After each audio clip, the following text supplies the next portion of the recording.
Navjyoti public school Ramshahar की छात्रा कनिष्का महाजन 10वीं कक्षा के परिणाम में हिमाचल प्रदेश के टॉप 10 लिस्ट में 10वें नंबर पर आई है। कनिष्का महाजन के परिजनों का कहना है कि उनकी बेटी ने बिना किसी कोचिंग क्लास के टॉप 10 लिस्ट में स्थान हासिल करके प्रदेश का नाम रोशन किया है, जिससे वे गौरवान्वित है। नवज्योति पब्लिक स्कूल रामशहर की छात्रा कनिष्का महाजन ने 700 अंक में से 682 अंक हासिल किए हैं। इनके टॉप लिस्ट में आने से पूरे क्षेत्र में खुशी की लहर है। जो हिमाचल प्रदेश में 10वीं कक्षा के बोर्ड की परीक्षा में टॉप 10 रैंक में आई है, उसके लिए मैं, मेरा परिवार, हमारा शहर, हम सब बहुत बहुत खुश हैं कि हमारी बेटी ने हमारा नाम रोशन किया है। इसके लिए सबसे बड़ा थैंक्स और पहला थैंक्स मैं स्कूल मैनेजमेंट, एमडी सर और प्रिंसिपल सर और बाकी सारे इनके टीचर्स का करना चाहूंगी, जिन्होंने मतलब मेरी बेटी को प्रोत्साहित किया, आगे बढ़ने की प्रेरणा दी और मेरी बेटी मेहनत करके आज इस मुकाम पे पहुंची है। चलो मैं देखो नाम किया है, हमें तो इसकी बहुत खुशी है। नहीं, स्कूल स्टाफ का, इनके प्रिंसिपल, इनके मास्टर, सारों ने इन्होंने बहुत सहयोग किया, क्योंकि देखो एक विदाउट कोचिंग बच्चा इतने अच्छे मार्क्स ले ले, यही हमारे लिए गर्व की बात है कि इनके स्कूल स्टाफ का बहुत बड़ा योगदान है इसमें। कोरोना वायरस के चलते बिलासपुर जिला में 30 जून तक कर्फ्यू लागू है, लेकिन ऐसे में खनन माफिया लगातार सक्रिय नजर आ रहे हैं। मामला बिलासपुर जिले के जुखाला और मकड़ी क्षेत्र का है, जहां खनन को लेकर क्रैशर पर प्रतिबंध लगाने के बावजूद निजी क्रैशर द्वारा धड़ल्ले से अवैध खनन जारी है और रोजाना 100 से अधिक ट्रैक्टरों द्वारा खड्ड से माल सप्लाई किया जा रहा है, जिसकी शिकायत स्थानीय लोगों ने डीसी बिलासपुर से की और डीसी बिलासपुर ने मामले की निष्पक्ष जांच के लिए जिला खनन अधिकारी को आदेश जारी किए हैं। कंडीशन के मुताबिक ये क्रशर जो है खड्ड से या नदी से 100 मीटर के बाहर होना चाहिए, लेकिन जो मकड़ी में लगाया गया क्रशर है ये सिर्फ वहाँ खड्ड के किनारे लगा दिया गया है, जबकि जब्बल में क्रशर था खड्ड के किनारे, वो विभाग ने बंद करवा दिया है। 21 अप्रैल के बाद इन्होंने लॉकडाउन के बाद ये क्रशर शुरू कर दिया है, तो ये लोग लॉकडाउन का पूरा फायदा उठा रहे हैं। हाँ, हम 2 साल से सारे ग्रामीण 2 साल से जिला खनन अधिकारी से मिल रहे हैं, लेकिन ये साफ ये सब उनकी मिलीभगत से हो रहा है, अदरवाइज कोई ऐसी बात नहीं है कि खनन को रोका ना जा सके। डीसी साहब को ज्ञापन दिया, हमारी आली खड्ड में कई सालों से अवैध खनन हो रहा है जो जोरों पर है। आली खड्ड के किनारे 2-3 क्रैशर लगे हुए थे जो कि बंद है। एक नैना स्टोन क्रैशर है जो आज भी लॉकडाउन के इसमें भी खुला रहा। 100 के करीब डेली ट्रैक्टर भर के आ रहे हैं। हमने डीसी साहब से ये मांग उठाई कि हमारी जो कुल्ले हैं वो भी ठीक की जाए और खनन जो लोग खनन कर रहे हैं उनके खिलाफ कड़ी से कड़ी कार्रवाई की जाए। मुझे एक डेलीगेशन जो हमारा अलीगढ़ जुखाला इलाके से, जो कि तहसील सदर में पड़ता है, वो मुझे मिला था डेलीगेशन। उन्होंने लिखित में एक मुझे ज्ञापन भी दिया है जिसमें उन्होंने जांच मांगी है। वहाँ पर उनका कहना है कि अवैध खनन हो रहा है किसी एक निजी स्टोन क्रशर के मालिक द्वारा। उन्होंने मुझे यह भी बताया कि वहाँ पर एक स्टोन क्रशर जो है वो, जो कि अक्टूबर 2019 से बंद था, कि उसे भी चलाया जा रहा है। तो जैसे अभी उन्होंने मेरे ये संज्ञान में डाला है, जो उन्होंने मुझे ज्ञापन दिया है, इस पर तुरंत मैंने इंक्वायरी ऑर्डर की है और जो हमारे जिला खनन अधिकारी हैं, माइनिंग ऑफिसर, वो मौके का निरीक्षण करके 1 सप्ताह के भीतर मुझे रिपोर्ट देंगे, ऐसे मैंने उसके ऊपर आदेश किया है। रामपुर और निरमंड में सीपीएम के बैनर तले वामपंथी संगठनों ने स्थानीय प्रशासन के माध्यम से राज्यपाल को ज्ञापन भेजा। उन्होंने आरोप लगाया है कि हिमाचल प्रदेश में हाल ही में हुए स्वास्थ्य घोटाले की उच्च न्यायालय के किसी सिटिंग न्यायाधीश से जांच करवाई जाए।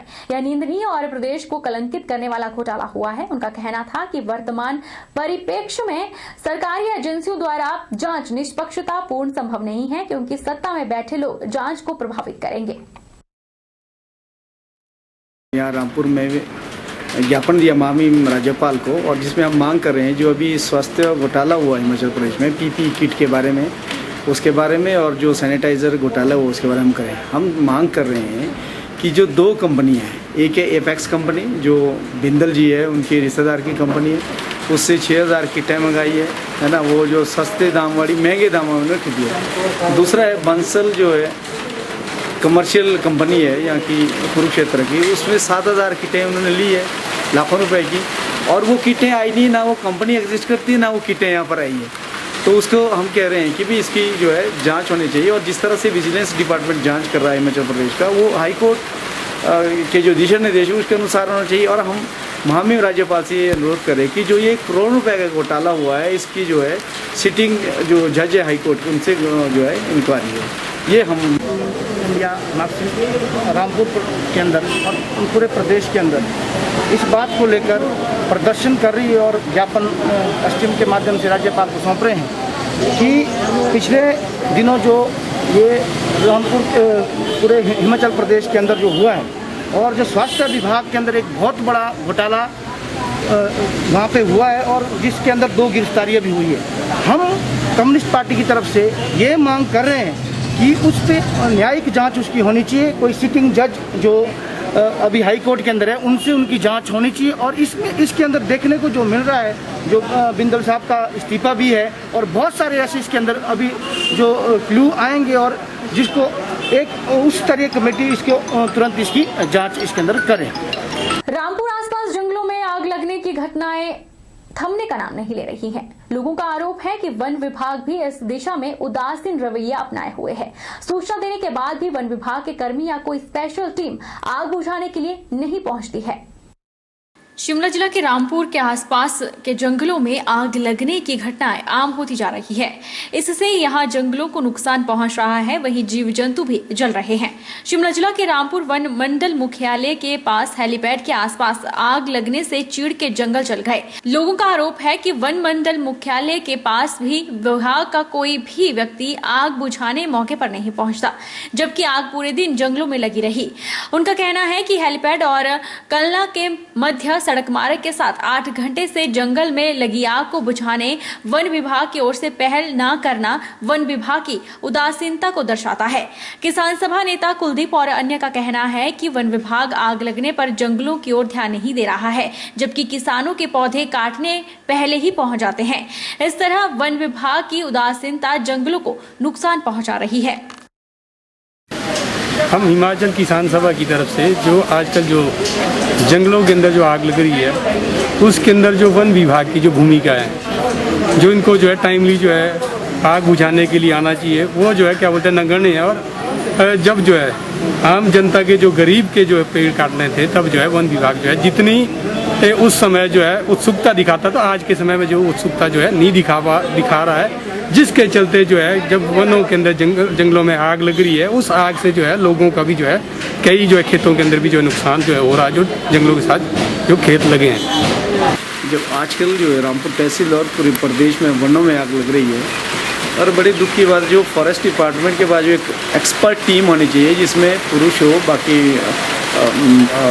वर्ग हो उसमें, ताकि उसको रोका जा सके। जो फॉरेस्ट के पास अभी टीम है उसमें ज़्यादा महिला हैं, जो महिला बेचारी सक्षम नहीं है उसको रोकने के लिए, है ना, तो उसमें जो है पुरुष भी होना चाहिए। दूसरी तरफ जो है जैसे जिन्होंने कोई और चीज़ें पटनी है जंगलों से, उसके लिए तो एकदम से कर लेते हैं। जो आग लगती है उसमें तो करोड़ों पौधे जो है उसमें मर जाते हैं, और कई स्पीसीज है इसमें इंसेक्टिसाइड वो भी मर जाते हैं, तो होना चाहिए। तो सरकार के डिपार्टमेंट, जो सरकार के विभाग है वन विभाग, ये बहुत तेज़ी से जाके वहाँ पे ये जंगलों को, उनको पेड़ों को काटने के लिए गए हैं। किसानों के उन्होंने उजाड़ा है, पर आज जब जंगलों को बचाने की बात असल में जब आ रही है, तो ये पूरा का पूरा विभाग जो वन विभाग है ये गायब हुआ है, चैन की नींद सोया हुआ है। तो हम मांग करते हैं ये CPIM से कि इसमें सरकार ध्यान दे और इन जंगलों को बचाएं, और ताकि पशुओं को वहाँ चारा आसानी से उपलब्ध हो पाए। हिमाचल प्रदेश के कुछ हिस्सों में बारिश से लोगों को गर्मी से राहत मिली है। बुधवार दोपहर मंडी जिला में मूसलाधार बारिश हुई, बारिश के साथ ओले भी गिरे। मंडी जिला में हुई बारिश से लोगों को तपती गर्मी से राहत मिली है। साथ ही खेती बाड़ी के लिए बारिश अमृत के समान मानी जा रही है। वहीं मौसम विशेषज्ञों का कहना है कि कल यानी वीरवार से मौसम ज्यादा खराब रहेगा। वीरवार को कांगड़ा, चंबा, कुल्लू, मंडी और शिमला के लिए 40 किलोमीटर प्रति घंटा की रफ्तार से हवाएं चलने और ओलावृष्टि का येलो अलर्ट जारी किया गया है। बीते कुछ दिनों से भीषण गर्मी का प्रकोप पहाड़ी राज्यों में देखने को मिला, लेकिन आज मंडी जिला में मौसम ने फिर अपने मिजाज बदले। हिमाचल प्रदेश के कई क्षेत्रों में बारिश होने से मौसम सुहावना हो गया है। मंडी जिला में आज भी दोपहर बाद मेघ जमकर बरसे और लोगों ने राहत की सांस ली। दोपहर को हुई तेज बारिश के बीच कुछ समय के लिए मानो सब कुछ थम गया हो। मंडी शहर में बारिश इतनी तेज थी कि लोगों को छाते के साथ बारिश के बीच चलना मुश्किल हो गया। लोगों को बारिश से बचने के लिए वर्षा शालिका का सहारा लेना पड़ा और बारिश थमने का इंतजार करना पड़ा। वहीं बारिश से आम जीवन भी खासा प्रभावित हुआ। लोगों को अंडरग्राउंड पानी के ब्लॉकेज के चलते सड़क पर चलना मुश्किल हो गया और ओवरफ्लो नाले का पानी सड़क पर तेज गति से बहता रहा।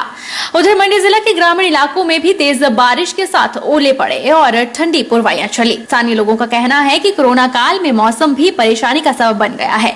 सुबह के समय धूप खिली हुई थी और गर्मी का एहसास हो रहा था, लेकिन दोपहर को अचानक तेज बारिश हुई और इस तेज बारिश से मौसम बिल्कुल ठंडा हो गया। सुबह बहुत गर्मी थी पर अब बहुत ज़्यादा बारिश पड़ गई। अब मौसम थोड़ा ठंडा हो गया, अब थोड़ा शांति पड़ गई है और बारिश से बचने कोई उपाय है नहीं। तो अचानक हमें यहाँ से आना पड़ा। हम तो इधर पड़े उठने के काम से यहाँ पे हमें आना पड़ा। कुछ दिनों से काफ़ी गर्मी भी पड़ रही है और उसके बाद डेली बारिश भी हो रही है। इससे आज तो बहुत ज़्यादा बारिश हुई है और यहाँ बचने के लिए हम बोट के पास ही यहाँ खड़े होते रहे शटर के नीचे। तो बाकी जो आजकल किसान हैं उनको बहुत ज़्यादा प्रॉब्लम हो रही है। इससे बारिश से काफ़ी कुछ नहीं बना पा रहे हैं, खेती बाड़ी नहीं कर पा रहे हैं। तो ये प्रॉब्लम है। बाकी बारिश बहुत ज़्यादा तेज़ हो रही है, आप कैमरे में देख सकते हो। अच्छा है, बढ़िया मौसम हो गया ठंडा इस वक्त। बाकी कोरोना से भी बचना पड़ रहा है साथ साथ। उधर इस बारिश होने से किसानों के चेहरे खिल उठे हैं। मौसम विशेषज्ञों का कहना है कि कल से यानी वीरवार से मौसम ज्यादा खराब रहेगा। वीरवार को कांगड़ा, चंबा, कुल्लू, मंडी और शिमला के लिए 40 किलोमीटर प्रति घंटा की रफ्तार से हवाएं चलने और ओलावृष्टि का येलो अलर्ट जारी किया गया है। प्रदेश में 24 जून तक बरसात भी आ जाएगी। नदी नालों के उफान आना शुरू हो जाएगा। अब लोगों को नदी नालों से दूरी बनाने की आदत बना लेनी होगी। बरसात के लिए प्रशासन ने भी तैयारी शुरू कर दी है।